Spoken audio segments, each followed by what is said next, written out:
So welcome to Church of Witchcraft sermon. We're talking about Heart of the Witch today. Who do we have the pleasure to visit us today? You can also redact your names if you would wish. It's okay, I'm Stephanie. Hi, Stephanie. Jennifer. Stephanie and Jennifer. Nice to meet you, girls. It's really good to have people here and come out, because I think I've seen you before? Maybe, yeah. Have you been to one of these before? No. So this is brand new for both of you? Yeah. Oh, fun. Well, Do you guys, is this like a weekly or monthly or? monthly. Monthly, Yep, okay, we because do I this definitely once a will come. Please do. Yeah. We like seeing repeat faces and that sort of thing. So yes, for those people who are out there watching this, hi YouTube, thank you for being here and watching this, people in the future, but also thank you for being here to everybody else who's here as well. We do these once a month, and then we post these recordings on our YouTube as well. So there's a whole backlog. So if you really want to listen to me natter on for like 9 hours, because there's 8 or 9 sermons on our YouTube that last about an hour each time. All of these, and I know it's a little strange because we're using the word sermon, it's not me just blathering at you. Please jump in. There'll be obvious times I'll be presenting mostly, but there'll be interaction as well. So feel free to comment. You can just raise your hand and just go, hey, I have a thing. And since there's a minimal amount of us, it'll be really easy just to jump into that conversation. So feel free to interact at any point in time. Do you have any questions?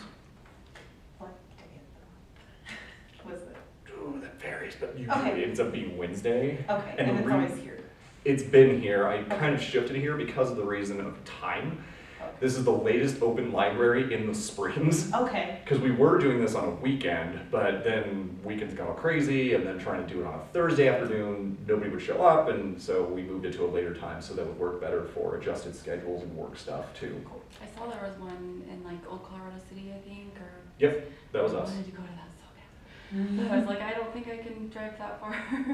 Right. Although I love that for his mom, but, so it's, okay, that's cool, it's here. Yeah, that's good to know. I mean, I'm happy to continue to have it here. I just like the old architecture, but we were in a basement. The walls were really Pepto-Bismol. So, you know, these are a little more neutral, which is kind of nice to have.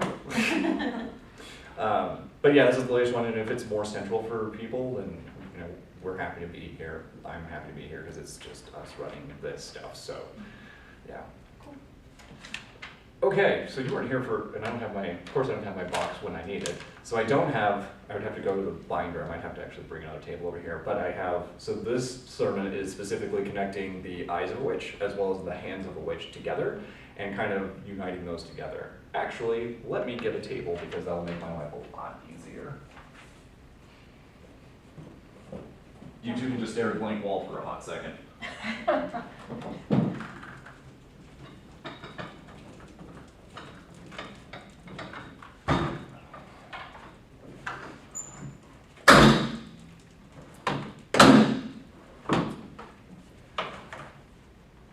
Try not to break a nail. And we're going to create a fire hazard by putting a table in front of the door so there's less egress points. I'm sure everybody will be fine. Thankfully, nobody's smoking today. yeah. No smoking at sermons. Okay, so I'll give you kind of a brief summary, and I was going back over this as well, that the eyes of a witch had to do with the observations that we make as witches. And it's about being aware, mostly. So that has to do with the observation, all the information that we receive, right? Some people sort of start bordering into intuition a little bit. That intuition, though, is informed by everything that's going on in our environments externally as well as internally.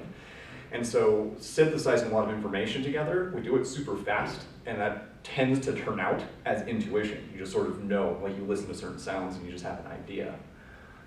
Before I get too far off that mark, one of the things that I want to say is what exactly is a witch, right? There's a lot of different definitions, but specifically, and we have our own definition in the church, and it's fairly broad, but in terms of what a witch actually is and how we're going to reference them today is that often they were guides as well as healers. They also were manifestors, either for themselves or externally, and they're also just friends, right? Friends hold space for each other and that sort of thing. So traditionally, witches would be something along those lines.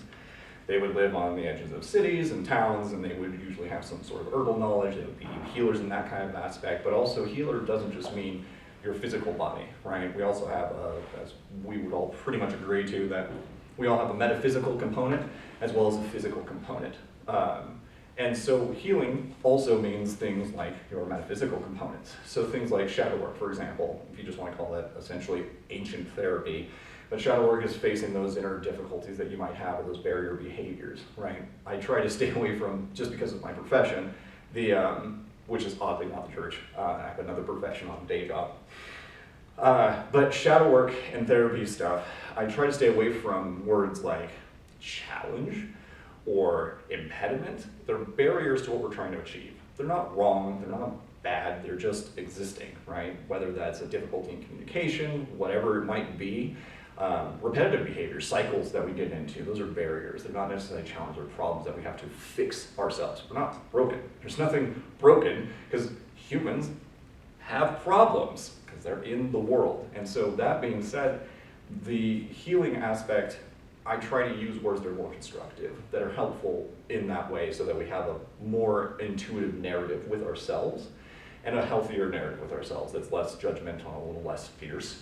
Because then we get into that self-doubt, and we talked about this in casting with confidence. So casting spells with confidence requires some of that conversation with yourself. But if you have kind of a poisonous, toxic sort of relationship of how you talk to yourself, casting with confidence is going to be really difficult. Doing anything is going to be really challenging. So the witches in the past would be not just physical healers, but they would also be metaphysical healers, and they would be guides. Specifically now, we have doctors, which is great, and witches certainly can aid, I suppose, in doctoral sort of stuff, right? So if they have tinctures or teas or that sort of thing, they can certainly aid in modern or contemporary Western medicine, because we won't even get into Eastern medicine, because that brings up a whole bunch of other spirituality that isn't generally considered. I tend to think of Western medicine as we're really good at sticking bits back on, but we're really, really bad at like maintenance and upkeep and equilibrium. We're really good. It's like if this comes off, we can generally stick it back on, or we can kind of muck about inside your, take organs out, put them in, and take them out, and it'll be okay. But we're really not so great at taking care of our long-term health and the equilibrium that would stop things from falling off in the first place. That should be like the last resort. I digress. That's just my personal stance on some of the medicines. And so when we're doing healing now, not just in that physical sense, but we can also do that in a occult technology sense. So using things like tools of divination to find out more about ourselves, which is aiding some of that therapy work or some of that shadow work that we talked about, because shadow work is a great buzzword and we hear a lot about it, but we don't actually know what it actually entails. And I have some of my own challenges with that definition, but it's a good lump subject essentially that says we're basically doing therapy, but with occult technologies would be the easiest way to phrase that. And we can leverage things like the tarot, runes, pendulum work can also be involved in some of that shadow work, because we're discerning things, asking yes, no questions, learning more about ourselves, drilling down into those things, asking about different aspects. Astrology, Black Moon Lilith, for example, is one of those things that shows us the opposite side of our moon sign, right? And how those things might be affecting us or a challenge that we might be coming into. So we kind of have an idea of what a witch is and what their kind of role was. They were always working in the liminal states. But this now goes back into the eyes of a witch that I was talking about originally. So a couple sermons ago, we were talking about this observation. And this observation informs our collective praxis. Is that what everyone? Hey, look at that. I actually read my notes. Collective praxis is a big fancy word for practice, right? Your witchcraft practice, right? And so the observations that we have in our own self-practice, that means that we're able to understand and synthesize information. But if we're completely shut off from that, or we're ignoring our intuition, we're not paying attention to the signs and portents and omens and things that we have and trusting in those things, then we're not really observing what it is we're doing. And so that doesn't help us move forward. We get stuck and we get in these loops, right? And then we have to resolve them, and it gets like murkier and dingier, and then it takes even more work to get to, addressing those particular aspects. Witches have always traditionally worked in a liminal state, and this provides malleability. So what I mean by that is these liminal states where we derive most of what I think that most witches derive is from this liminal state, right? So the between states, the juxtaposition between one thing and another thing. I made this kind of assessment as well that the waste of humans, right? So biological waste is of us, but also not of us, because we don't want anything to do with it. We put it in a porcelain throne, and it goes away. We never have to deal with it. I'm not advocating that we need to have that in our homes. By all means, we love sanitation. It's great. We don't have that kind of a plague anymore. That's great. But those are these, and it's a way to kind of understand what liminal is, right? That's part of us, but also not part of us. And we derive our stuff from that. People who, or even more direct idea behind that liminal state is also how people view us, right? So some of that fear or that trepidation, right, can also inform some of our how we practice, right? People are giving power to that because it's unknown, because it's undefined. And that lack of definition provides more of that power, right? In therapy, specifically trauma type therapy, they talk about, my professor talked about saying, name it to tame it, right? And if we're unnameable, we can't tame it, right? We can't control it, we can't give it a sort of understanding, and so we're not interacting with it. And that's why I'm saying that liminal state gives us that power, right? Because it's an unknown thing. What are they gonna do? Similarly, charisma, like a glamour working, right? Because charisma influences people. The more that we're healthy, the more charisma we give off, and that influences people. They want to be around you, have more friends, or what have you, right? That charisma is also part of that liminal state, right? Because we're not really between one thing or another. There's not one definition of charisma, but it does influence our culture and how we interact with people around us and how many of those people are going to want to be guided by us. If you're running around, and I have seen this in some of the pagan community, if they run around and people say, you're a witch, and then you hiss at them and you throw up devil horns and then run away, this is not going to help us do anything as a community, because it's giving maybe perhaps not the most constructive way to interact with our communities, right? And I also don't see a lot of that community-driven ideation happening. So meaning that most witchcraft focus is on self. Not others, but on the self. It's only the self. It's internal. And instead, at the Church of Witchcraft specifically, we're really interested in making sure that it's external as well. How do we support our communities? Like I was saying, the healer, the guide, those tools that we have, why are we just using them for ourselves? If we can do it for ourselves, then that means we can do that for others. And we see that often, sometimes I see that in pagan circles, when I see different Facebook groups or Instagram or Witch Talk, well, collectively named TikTok for witches. You still see like tarot card draws, right? Where they'll be like 3-card pick, and you pick an image or whatever around that, and then you're deriving your own meaning from that. So some of that is happening, but it's still localized to just pagans or just witches. It's not externalized. And there's a lot of very valid reason as to why not. The Satanic Panic in the 80s, all of the concerning stuff and all of the behavior that's happened, some of the people who hiss at people and run away, not really helping our image at all. And I also, one of the things that has brought up for me was the Russia-Ukraine war that's happening. All of the information that when the witches came out of the woodwork, right, they were only showing how they were showing baneful magic, destructive magic, and subtractive stuff, and that's all that it was, which is the only view that's in the media. We do other things, but it's not told to us. It's not shown to us. It's the more exciting stuff because it's more of that scary, it has power. And so because it has that power, we want to focus on it because we want to understand it because it's concerning. And again, this is just referencing and reinforcing the concept of our liminal state. That's where we derive all of our power from, or a good majority of it. Those liminal states also include deities, entities, elements, those pieces as well.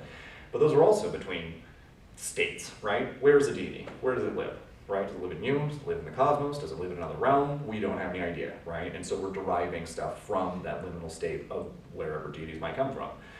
Here's another great one, elements, right? We have the element of fire, which is actually not an element, it is a plasma.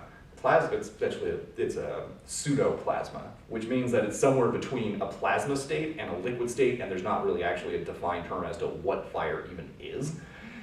Fire in and of itself is a liminal state. It doesn't actually exist in any one. It's not a solid, right? It's not a liquid, so it's not a gas. What is it? It's fire, but fire is, like I said, it's a semi-plasma. It's basically what it is. And so I think there's a lot of draw in paganism and witchcraft to fire, liminal state. Once again, we're seeing more of that same repetition. Thoughts on observations or liminal states so far? Anybody out there on YouTube? Oh, you can't answer me because you're in the future. The next part of that was Hands of a Witch. So Hands of a Witch had to do with what we create, what we literally craft. What do you craft, and what will you craft? The craft part of witchcraft, right? Witch to me, and I've said this before multiple times, it's a vocation. It's a aspect that I take on. It's a title that I take on, and it references some of that guiding, healing, friends, those pieces to it.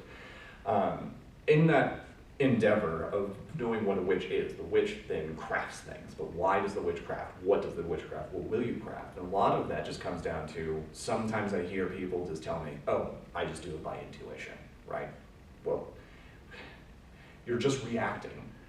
If we're manifesting things, then why are we just reacting? We can be proactive in our approach to what we're doing in our craft. We can make decisions. We can take charge of those things. We don't have to necessarily define the source that it comes from. We don't have to necessarily say, this is exactly what it is, because a lot of it is really sort of in a weird gray zone, right? Because if we start trying to even define what's magic, is it energy? Is it electricity? Is it a science? Can we see it? Can we touch it? Can we taste it? I have no idea, right? So some of these things are just going to remain in this sort of superimposed state that we don't really have an actual definition of what it is. And that's fine, right? And that's where our belief comes in, right? That's where, I guess, faith might come into that aspect as well, that we have faith that magic works. We don't really have an exact explanation, but we have some pretty good guesses. We can see its evidence. We see it come to fruition in various ways, and we can trust that. But like I said, we can take that proactivity, and we can choose to point that magic somewhere. Most often, the intuitive approach, which I'm not saying is, you should absolutely do it intuitively. You can also do it with a plan. You can be reactive, you can be proactive, do both of them, right? I tend to think in terms of polarity, that there's not duality. There is duality, but more so, there's not just a black and white state. There's not a male and a female. There's some spectrum in between, ergo polarity. So, and I come from kind of a Kabbalistic thought with that as well, that they talk about specifically that polarity is one of the 7 principles in Kabbalah, and they have that polarity that you're somewhere in that mixture, right? What that changed for me, and this is a much longer discussion, but what that changed for me specifically is that when I realized that cold and hot, if we were talking about a polarity, cold is just the absence of hot. Hot is just the absence of cold, but they're essentially the same phenomenon on a spectrum. And that does the same thing for happy, sad, or emotions. Knowing, not knowing, right? There's polarity. I can know a lot, or I can know a little bit and start knowing things, but I don't just know everything or don't know anything. There's a polarity within that setup, and so I tend to think of things in terms of polarity. So similarly, proactive, reactive. I can do proactive things, I can do reactive things, and they're just more one or less of the other, right? So we can be reactive in some situations, we can be proactive in some situations. Tarot is a great way that you might be able to see that specifically illustrated. So with Tarot, you'll see intuitive readers that don't ever read a book, won't do anything with it. They look at the cards and go, that's what it means. And that's their intuition. That's great. Some are totally interpretive. And the interpretive people are the ones that just get out a book and they do a reading and they go by verbatim. I fall somewhere between the two. I'm interpretive intuitive, which means that I will do a reading. I'll do some intuitive work with that, some of what I understand them to be. But also then I will drill down more in terms of interpretive, and I'll use a book to get a better understanding of those things. I will leverage other occult technologies like astrology, for example, within the scope of the tarot reading as well. And so this starts giving us more information. And again, that goes back to the healing aspect that we have, the liminal state, working with multiple tools, not just one, and saying, nope, tarot's on its own, it's totally separate from pendulum, or it's totally separate from astrology, because that's totally a falsehood anyways. The system, tarot without itself, combines all of these aspects already. So why aren't we using them in conjunction with tarot, right? So in the course of what will you craft? What's something that you will craft? What's something that you want to make? And I feel like I'm living in Groundhog Day, because I think I had this conversation on the opposite side of the camera is right now, that I had the same question. But that's to you guys. What will you craft? Give you a second to think about that too. Do you mean physically, emotionally? What will you craft with your witchcraft? And it could mean any or all of those things. I would just say peace, like internally peaceful and Okay. confidence. And Cool. Yeah, those are great things to craft. I think I do work with tarot, and I do a lot more herbalism, tinctures, teas, balms, things like that. But I definitely try to like charge that and put my energy into that, and I want it to be helpful. I want it to, when I give this itchy cream to my daughter and she tells her friend about it because she's got bug bites on her legs, like I want it to help heal and I think just healing, happiness,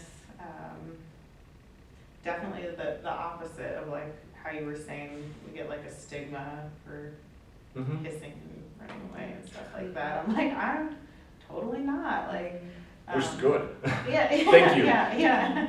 My daughter invites her friends in our house and stuff and shows them our things, and I think that they are completely like awestruck because they have a whole different idea in their head. So yeah, maybe just besides like healing and happiness and stuff, like just bringing awareness and that it's not something that they necessarily have to run from either. Right. Not that I'm gonna be the one to bring somebody else's kid around and be like, hey, do this, because then their parents will probably come at me. But yeah, just sharing, I guess.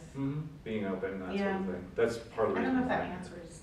That's Yeah. not an answer to that question. That's mostly an answer. Okay. That'll work. We'll get down into some more of that. Polarity, kind of somewhere in between. Yeah. Ember, do you want to answer that question again? Yeah. So I frequently do spells to bring in business for my company. More so in the aspect of not bringing me more money, but making sure that everybody has a job. Okay, I like that. Community, they're good people, they should have a job. And we provide a valuable service to clients, so we want people to get benefit out of it on both sides. Not just people having money so they can feed their families, but also the clients getting exactly what they need. And I've mentioned a few times that I spent a lot of years working on myself and my practice. And so now I'm in a place where I'm working on community more. I want to offer up what I know. I want to share it with people, essentially helping to craft that community. Right, makes sense. What will I craft? I don't think I answered that last time. I just was like, what do you guys craft? Not what do I actually craft? Because it's kind of unfair for me to just be like, well, we craft me. Like, I'm not telling you what I'm crafting. No, that's not allowed. And I didn't call you on it. Yeah, that's so strange, says the Celestial Nexus that you made me write, / inspired me to write. What will I craft?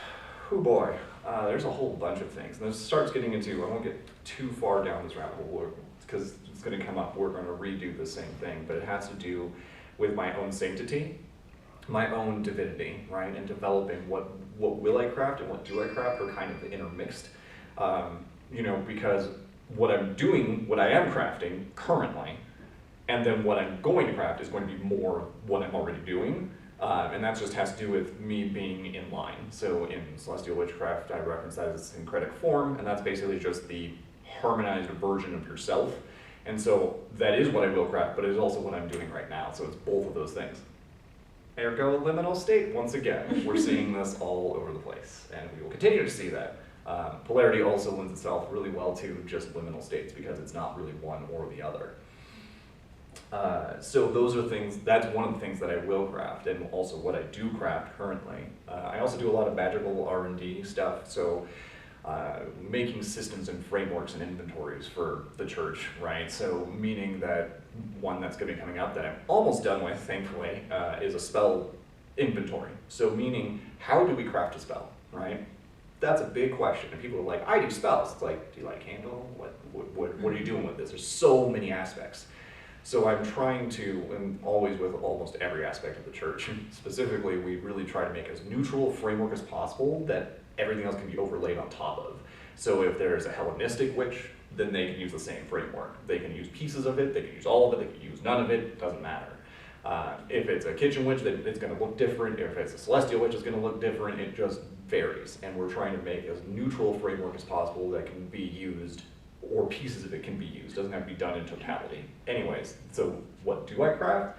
inventories and frameworks to help shape people's practice, to have them start like looking at that, because what is a spell? We read them in a book and we say, okay, we follow these instructions, but that's just following instructions, and a lot of people are like, I'm not about that. I don't like to be told how I'm going to do my spells or whatever. So then how did they get to that spell? Did they read it from somewhere? How did they make it? Where did it come from? Why did it happen? A lot of those things you can segue. Discord is also one of our things that we have, that I talk about those things and that I ask questions. Every Monday there's a new topic that comes out that we talk about, or a question that comes up. This week was, now I'm trying to remember, it had to do with spells, time, temporal functions of spells. How long does a spell last, right? Is a spell one and done? Do you maintain or feed a spell? How about months, weeks, days? What about those concepts, right? So the syncretic form, for example, arguably is its own spell. An ongoing in perpetuity spell that I have to continuously do, feed, and take care of, right? That spell's going on forever, right? The life spell, I'm going to eventually die at some point in time, theoretically, assuming I'm not actually an Eldritch Horror, as other people tell me. But, you know, the spell of life, right? What am I going to craft for myself? Who am I going to make myself out to be? What do I want to be? How do I want to represent myself? Who do I want to be as a human, or a witch, or whatever category you might be in? Those are also things that we're doing. Where do we fall into the realm of spells with that? But we could get super diverted into this, because I've been thinking about it a lot. But again, our Discord, I'm going to be putting out some of the inventory for the spell checklist of what things you can look at or what aspects you have. We talk to different topics every Monday, so that we're talking back and forth as the members of the church and the clergy of the church. We're talking about stuff and sharing what we're doing. You know, there's some stuff that we can't explain, or maybe we're not comfortable sharing, so we can share broad strokes too. We don't have to get really like super intimate about everything that we're doing, because sometimes that's just not comfortable. They're a bunch of strangers, right? If you guys got into the Discord, you know, you're just gonna be like, who are all these people? I don't really want to tell them a bunch of stuff about me. That feels weird, right? Like, I get weird about my astrology chart, where I'm just like, you don't need to know my astrology chart. Like, inevitably it's going to happen.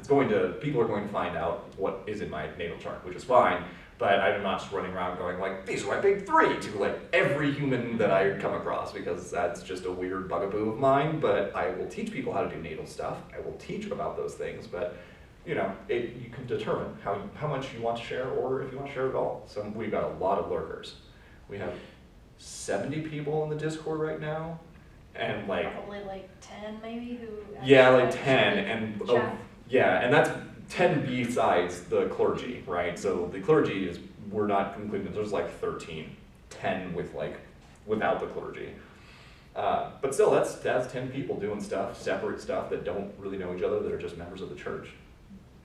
So being aware of what you will craft and what you do craft currently is really important, and that all comes into the observation component, right? So we need the observation, the awareness, the intuition, and then we go, what are we going to craft based on these things, right? Somebody's going through a really hard time and they're super depressed. Well, you observe that they're super depressed, or they have some emotional state, and then you go, you know what, I have an answer for you. Let's look at your tarot and find out what is going on, or where you're going, or what the next challenges are, right? Observation to an application, right? And we have a lot of tools. Not everybody's going to use the same tools. They're going to use different tools. Some of us will use the same, but we'll use them probably differently. But again, the same important piece of that is that I made an observation, and then I came up with an answer response. We can take itchy bug bites, for example. There was an observation, itchy bug bites, and then there was a solution to that. And that was what happened, right? But without that observation, how will we know? And those are really solid, easily understood sort of pieces of a very physical, tangible sort of nature. But how do we reach into a larger perspective of that? Observing the intuitive state of oneself, the metaphysical state of oneself, and then seeing that observation, and then your response to that, either enhancing or detracting from that observation. And that's where that listening piece comes in. So with the eyes of the witch and then the hands of the witch, we're putting those two pieces together so we can make more of an informed choice what the heck we're doing in our own witchcraft. Not even the witchcraft of the church, just you yourself. Perpetually, and it's going to be probably one of those things that's going to be etched on my tombstone. We're just going to have, like, by the time I die, there's going to be like a binder of things that I've said forever. But the first altar is one of the very first principles, right? The first altar is the altar of the self, right? The altar of the self must be maintained and has to come first before literally anything. The church should come last. And that is past like friends, family, that's like covenant group, like all of that stuff. Church is last. You are first, right? If you're not okay in yourself, first you can reach out to us and we'll talk to you about it so we can help you do this. You're not just like, how do I take care of myself without knowing, right?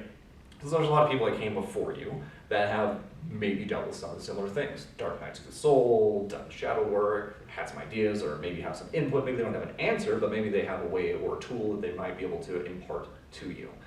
So again, great segue. Feel free to reach out on Discord. You can email us, and you can always contact clergy for that. You can talk to your members in the church as well, so feel free to reach out to people who are in your church. These are trusted people. So that's a thing you should be able to do. Where was I going with that? Observation.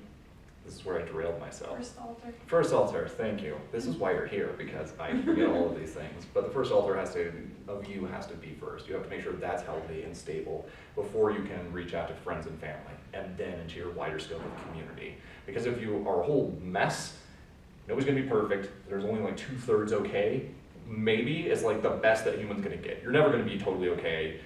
It's just that's the way it is, and that's okay. But if you're doing none of that work and you're just causing chaos everywhere you go because you don't know what you want, you don't know what you're crafting, you're just doing random spells just to do them or whatever, you're just going to cause a lot more problems for the community. And the healthiest thing that an individual can do for their community is to take care of themselves, right? The church should not come first, in all of our opinions. I don't think any of us think that.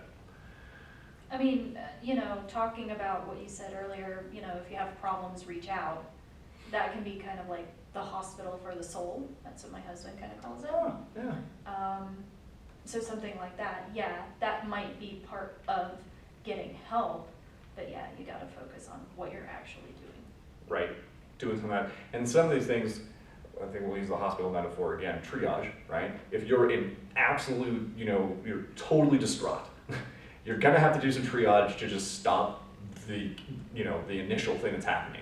Then we have to go address other things. And there's gonna be a lot of these pieces and parts to it that you're gonna have to take apart, ergo shadow work, which is basically just therapy.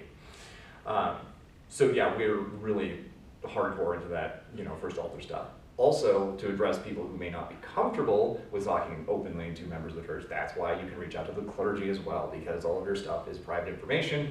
We don't share it among the clergy, it's your private information. So if you need to have a private meeting with the clergy, the only thing is that I will remind everybody once again that we are mandatory reporters. So if there's threats to self or others or those kinds of large scope things, we're going to have to report it, just so you know. We try to be as transparent as possible about that, but it's also in the interest of keeping everybody healthy and safe, especially as trusted members of the spiritual community. If we're not saying, if we could have stopped a major event from happening, we have a duty to do so. Informed spell map. So spell map is kind of what I was talking about, that spell inventory, right? Of how I'm going to do this, what my purpose is, what I'm going to reach out, what pieces I'm going to use, and putting together a spell map with those observations is going to help you. It allows applied work to observable or intuitive awarenesses.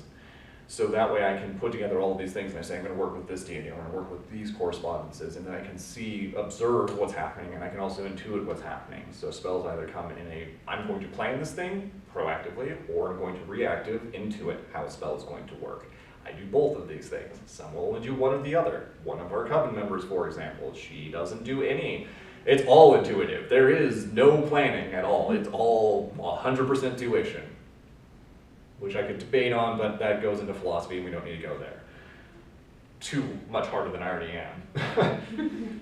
And that brings us up to our main topic, which is our heart of a witch. And this is beginning at that first altar, and I did sort of talk about some of that stuff. And I put kind of community as coven or witchcraft group or practicing group, might be a druid, might be a bloat, who knows? It could be a lot of those things, but external community, beyond your family and friends, kith and kin, those should all come after. Community should come after all of those pieces. Being focused on the physical changes in this realm does not address your own evolution divinely.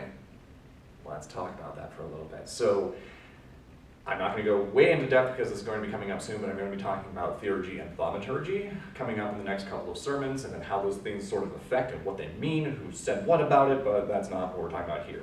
Basically, when we're focused on just ourselves, are we working on the physical parameters of our health or well-being within this lifespan? And I'm not necessarily condoning or supporting or denying reincarnation here, but what I'm saying is that we have a physical ailment or a physical thing or an observable thing that, I'm having a problem at work, or I'm having a problem with my child, or I'm having a problem with my spouse, or with my boyfriend, whatever, right? There's pieces to that where you can just say, oh, these are the challenges that I'm having, and then I'm using witchcraft to address them in this physical realm, this plane.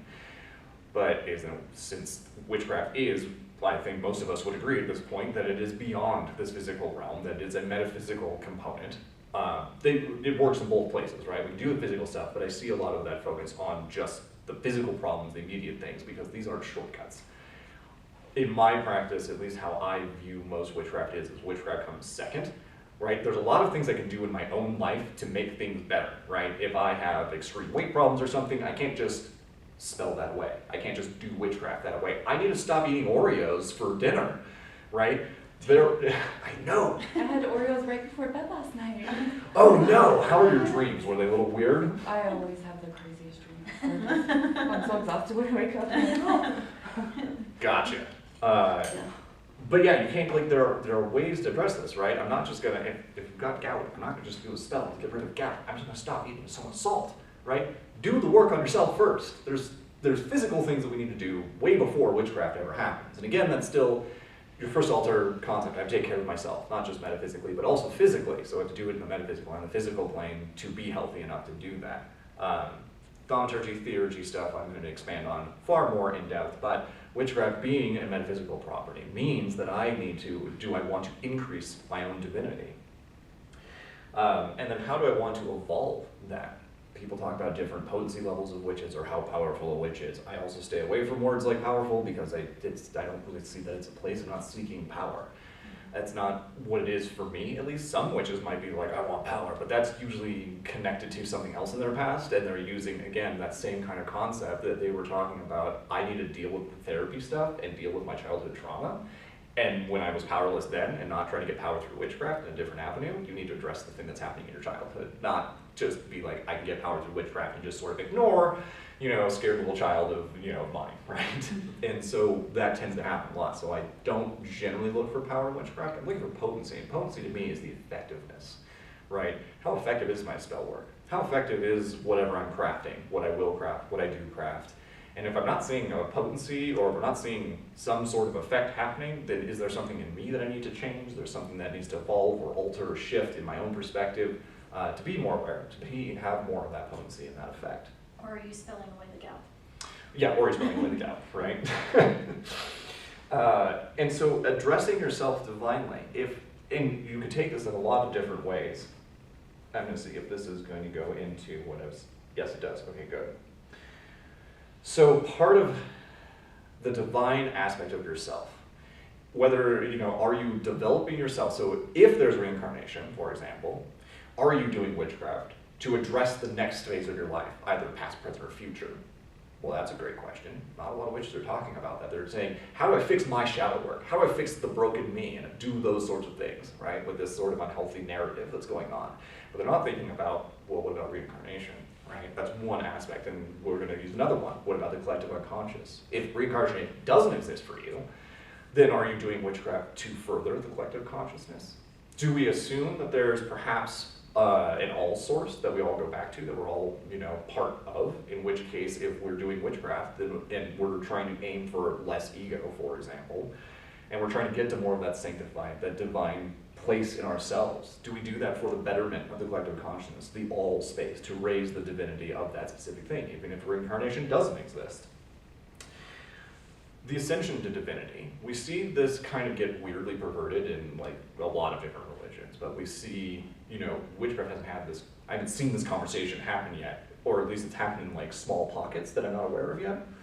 But they're not addressing their ascension to divinity, and by that, we'll just use Christianity. Sorry to keep picking on Christianity, guys. I have no problems with Christians. By all means, do cool stuff. I have no problems with that. It's just, there's so much history there. There's so much that I can use it as an example. But I'm all for you guys. All for the forms of divinity. But we've all heard the form Catholic guilt, right? Somehow or other, you are a flawed being. You are wrong in some way or other. And so we do acts that are not sinful, that are supportive of our community, out of this assumption of this me being broken, to be less broken. But why are we starting with the concept that you're broken? Because you're not broken. You're a human. You're a messy, crazy human that has a whole bunch of, I don't know how any of us get anything done, honestly. When brains have to do so many things, and when, certain aspects, sometimes my hearing and my right ear just goes out.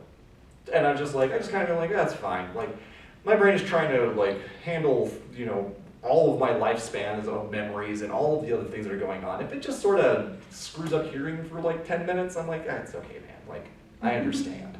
Like, you're doing a lot of things. You're keeping me alive. Like, sometimes things are going to get a little weird. But we're not broken. We're a little flawed. We're trying to address those things. Be more aware of them. But the ascension to divinity is one of those constructs that we see as Catholic guilt, right? I'm going to try and fix or repair myself, or I'm going to go to confession and say, I'm a terrible person, I want to be better, or we're going to give the, Catholic Church a boatload of money and just say, hey, make me more divine. Like, yep, you paid us well enough, you paid your ticket to be more divine, and it's okay. And in fact, this is, I think, or my suspicion is that this has to do a lot with how we ended up with the Vatican in the first place, because way before they were the Vatican, and they were a church, and they wanted the divinity, a kingdom or a king would say, I'm going to go to war, and I'm going to commit a lot of atrocities and sins. So then he goes to the church where the Pope is and says, hey, Pope, here's a sack load of money. And then, maybe just absolve me before I do all of these terrible, atrocious things. And then they're like, sure, we'll go ahead and do that. You are blessed, my son, right? Then the king goes out, does all the things, rapes and pillages and reads and all that stuff, and then gets more territory, and then he says, you know what? I don't like the Pope anymore. I'm not going to do it. And the Pope goes, oh, really? Remember those atrocious things you did? I have a record of them now, because I knew what you were going to do, and now I can hold that over you, and now you have to pay fealty to the Pope and the Church, because you paid us for this, and if you don't continue doing this, then your soul gets damned. Right? Then we get all of this weird craziness. Anyways, in witchcraft, I want to talk about the ascension to divinity, because how do we make ourselves more divine? Do we do it because of reincarnation for ourselves, our own individual self? If this is the only life, do we do it for the betterment of the collective consciousness? Do we do it for any other reason? And we're not targeting witchcraft in any specific direction, right? But we don't have a conversation that's happening about how do we do a spell? How do we raise ascension? How do we ascend in divinity for whatever reason that might be? We tend to focus only on this realm and the impact on this realm, this life, this time. And additionally, we may be able to consider our own divinity beyond whatever this is, whether it's the divinity of everything or something else. So then the question would be, in your witchcraft, do you already do this? Do you address your own divinity in your witchcraft? Seen a lot of really concerning, do I? I don't know. And I'm guessing by the blank stares over there that yes, indeed, you are not addressing that or haven't even considered that aspect. It's okay, I'm not better than anybody else. I too have done this. I'm doing the same thing. So I'm also not sure. So part of what I'm experiencing, so some of the things that I write in these sermons or these talks that I'm having, that they are about things that I'm learning too, right? I'm not a perfectly divine being or whatever. I don't have some divine right to do this. A lot of what I'm writing is things that I'm experiencing right now. So these are my life experiences that I'm sharing, because then I go, wait a minute, this doesn't make sense yet. Why is this thing happening for me? And that's important, right? Not just perfect, right? Even though I try to be. But it's okay. I don't need to be. And then the question would be, do you even want to do that, right? Do you even want to address your own divinity? Do you want to even make yourself more sanctimonious? Do you want to make yourself more divine? And then I don't know. Maybe you do, maybe you don't. Maybe you're just like, whatever, I don't care about divinity and it doesn't matter at all to me. Oh, Hey, how you doing? doing all right. We have a late coming guest. Sorry, I was passing through and I saw the sign out front. It seemed interesting. So. Come on in and have a seat. We're just talking about divinity, the self, and how we deal with that, or if we deal with it at all. Right. And then we can use all those tools, right? Remember how we were talking about how witches are guides, healers, they're manifestors. These are our roles that we get to fill. These are the things that we get to do. And so if we are going to craft more divinity for ourselves or for others, that's where we start getting into some of this interplay between what we're crafting, what will you craft, and what do you craft. Then suddenly it starts having a lot more gravitas, right? Being part of the clergy of the Church of Witchcraft, I'm helping in the stead of another person or on the behalf of another person and with them to establish their own divinity, to think about these things, to wonder about their practices, their orthodoxy, their orthopraxy, what system they're working with. Are they doing deities? Are they doing elements? Is this important to them? How does this interface with not just this realm, but also their metaphysical self? And I already asked the first question of, do we already do this but unaware of that? And it looks like most of us don't do that, present company included. I'm working on that. But it did come up actually recently. So I started praying recently. And I get this so many times. I say, I started praying. And they're like, but you're a witch. I don't understand, what are you praying to? Because then it's like, what deity? And I'm like, I don't have any deities. And they're like, hang on. All right, so he's a witch that's praying. Okay, and he doesn't have deities. What is he praying to, right? And the other thing is that I can't, this actually came up in our coven as well, that it was, that there was also the question of, who do I pray to? What am I doing here, right? And it depends, right? On whatever it is, the system that you're using. And so defining some of that understanding of what your divinity is and what you're actually working with is important, because you have to answer that question. That's the onus, I want to be a witch and do witchcraft. Then we should also know why it is we're doing witchcraft in the first place. And that is some of those uncomfortable questions. And you're going to come into some of that, where you get confronted with stuff where, I took a look at myself and I said, all right, I don't really do deity work. That's not a thing that I'm into. So I'm not going to do it. And other witches were like, wait a minute. You have to have a god and a goddess. You must have a male and female aspect. And I said, I just chucked all that out. They were just like, okay. And then I also have the same thing with circles. I don't cast circles. I know how, but I don't cast circles. I work with a veil, but that's a whole other story. But the thing is that I just wipe that slate clean. And a lot of our practice, our modern contemporary witchcraft, is very much shaped by Sabbatic witchcraft, as well as a lot of the Wiccan thought process, which came about in the late 60s, and we can go into that history later, you can Google it as well.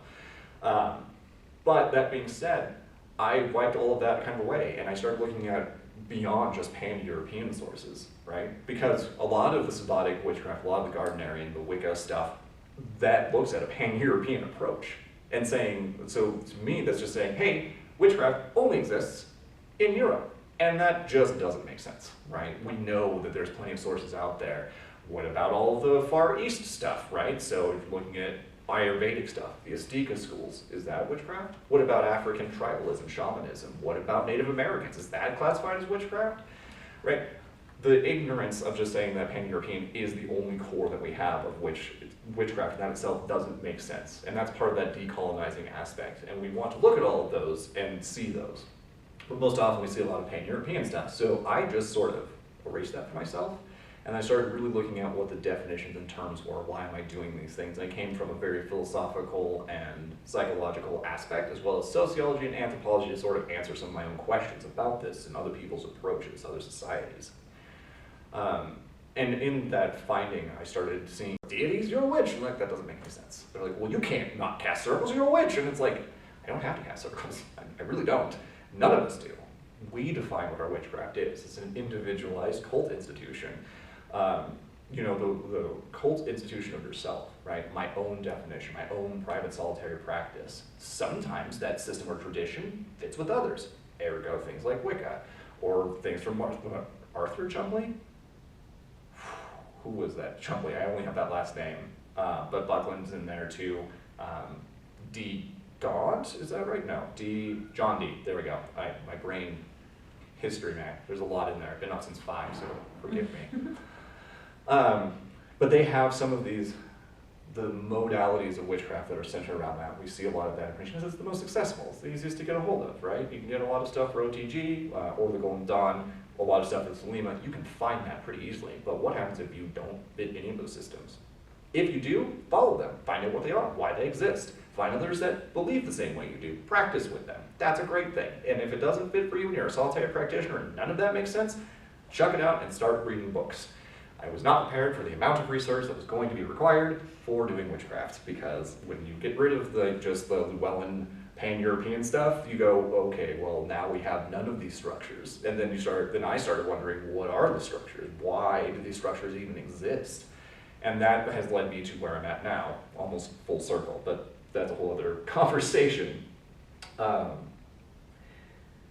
And then, is your witchcraft driven or motivated by a divine reach? So motivated by that that desire to be more divine, or to raise the ascension in divinity, right? Is your witchcraft focused on that?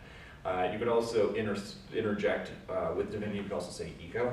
Is your witchcraft ego-driven or not ego-driven, basically? So are you doing it just for yourself, for others, loved ones, whatever, or are you doing that for the greater good as a service, right, to your community, the world, whatever that is, whatever area? What are your thoughts? Give me a second to think about that, because that's a big question. And there's no wrong answer. This is why we're here, right? We're exploring what these things mean to us, right? So there's going to be some questions that you might not be able to answer, or it might be, nope, I totally don't do that. And that's okay. There's not a wrong answer here. I could be wrong, but I think a lot of people tend to start with the ego. I mean, you're focusing on yourself. This is really cool stuff. Yeah. I want to learn more. Mm-hmm. And then as you get further along, not always, but I think the tendency is to take it outward then. Share it with other people, or offer to do things for people and stuff like that.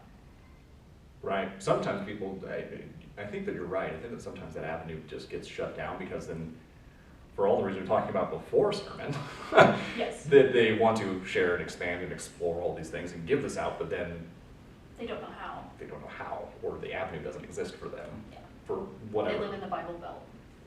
Right? They live in Colorado Springs. I was gonna say, I think for me it is more ego-driven, but only because of my ignorance to the witchcraft community. Sure.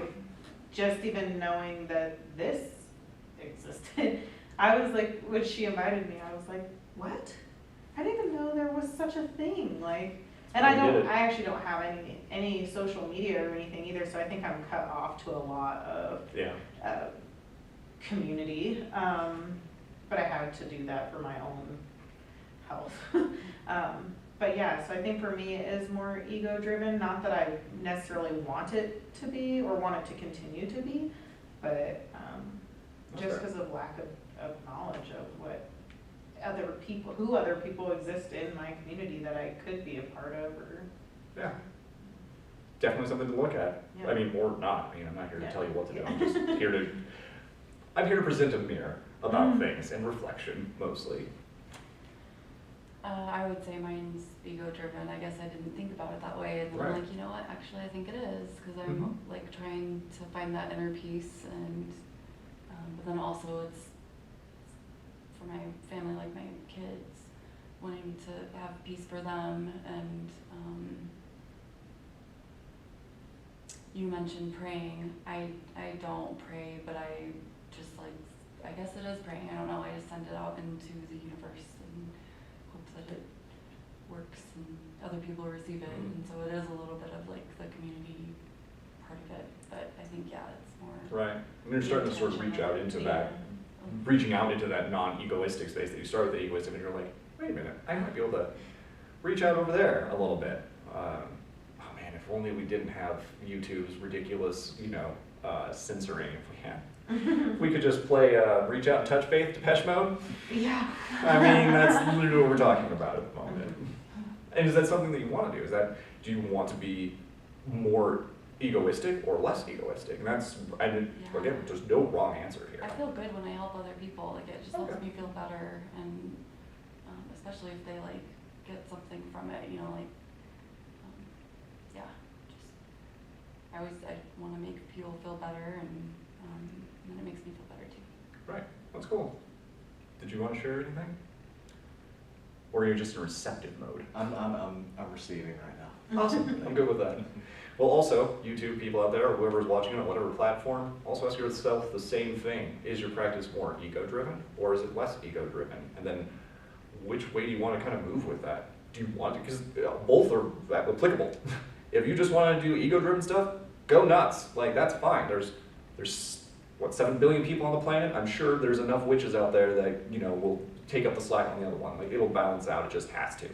It's just will by nature. But think about those things, and then also, another segue, leave that down below if you are open to sharing. We always want to encourage comments and talking here on YouTube or whatever video platform you're watching, and you can also talk about that in our Discord too. Then the next question that I have is, we can begin to wonder about beyond this life, and if this is only one life, and then that's kind of where we started going into that reincarnation, and if we're doing witchcraft for the collective consciousness or the all source, or whether it's you forward, past, present, or future. And if it's focused there, do you shape your communities? And if so, how do we do that, right? So we become less egoistic. And that's what our aim is, or your aim is, specifically, I want to be less egoistic with this. Then the question becomes, how do we, A, do that, and also B, how does that influence our communities? So if you want to do that, if you want to be less egoistic, then how does that impact your community? And then this is where we go back to that same question, what will you craft? What do you craft? Because then we started asking these questions, like, wait, so if I'm more ego-driven in my practice, then how does that impact my community? Does that detract from it? Does it show them one path? Is it one step to less ego? Right, where do we sit on this kind of spectrum? And the question is, do you even want to do that? Do you even want to do either of those things? And asking those questions is important because we're not here to tell you what to do. We're just here to show you stuff and just go, what about this thing, right? Because that's this thing, like I was saying before, any of these stories, a lot of them are just coming from my own personal exploration that's happening presently, right? I'm wondering that I actually tend to be more egoistic and I'm moving more that direction, which started generating some of these questions that I had troubles answering. And so I bring it up to church because I'm like, come on guys, I'm like, I don't actually know. Like, I have some good inklings, but like I need the crucible also in that feedback, right? Because that helps me also develop more of that. And so me answering those questions, do I want to do it? Absolutely, I'm doing it every single day. And if it does impact my communities, what it does is it helps raise awareness, right? You're suddenly now all aware of this whole new aspect of witchcraft. Like, wait a minute, but it's not even like one modality of witchcraft. It's just what can you use witchcraft for? And that is the whole point of what I'm doing. That is what I craft. It's what I will craft. And then for me, some of that is the prayer that I do as well, which is just communion. And there's a lot of, and again, I'm going to continue to tell people, please challenge your baggage with these words. I have them too, everybody does, right? The baggage with what the word church is, the baggage with what prayer is, or sermon, or any of those things, or temple, or mosque, or even judgment, or sadness. What do these things mean or connotate to you? And challenging those kinds of aspects or perspectives of those terms is really helpful. But prayer for me, when I say that, is to do with communion with the divine. Divine could be magic, could be a lot of different things, but just erringly I'm saying divine because that makes it a lot more broad spectrum. There's a very specific thing that I pray with, to, around, I suppose. But I do want to be in communion with that. I don't usually do. There's three major types of prayer: complaint, question. Why are my fields barren? What have I done to make you upset? Right? There's petition. I'm asking something on behalf, which is what most prayer is. Or I'm doing intercessional prayer. I'm praying on behalf of someone, either person, place, thing, whether that's singular person or multiple persons or groups, I suppose. And so prayer for me is that interaction with prayer, and I'm doing that communion with the divine, and that's where I'm at. And that is what's making my practice less egoistic driven.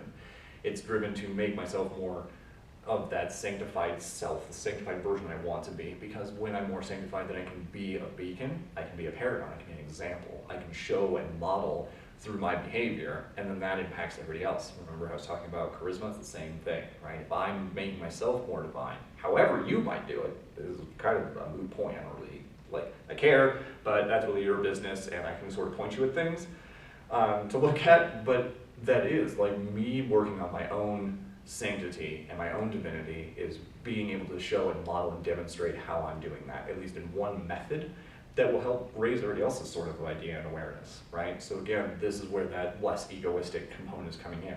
I didn't know I was doing it until my brain just said, hey, by the way, I have a bit of clear cognizance, arguably, and it just said, build a prayer kneeler. And I went, why am I building this thing? And I had no idea. So I built it because it was kept nagging me. So I built the thing and I put it in a shed in my backyard, which has now become the chapel, but that's a whole other thing. And I didn't know why I was doing it. So I just started praying and I chose a thing and I made a thing about it, and I started doing it every single day, and I do a morning and evening prayer, and I had no idea what I was doing. And then I started researching some of this stuff, and I went, oh my gosh, I've been addressing my own egoistic witchcraft.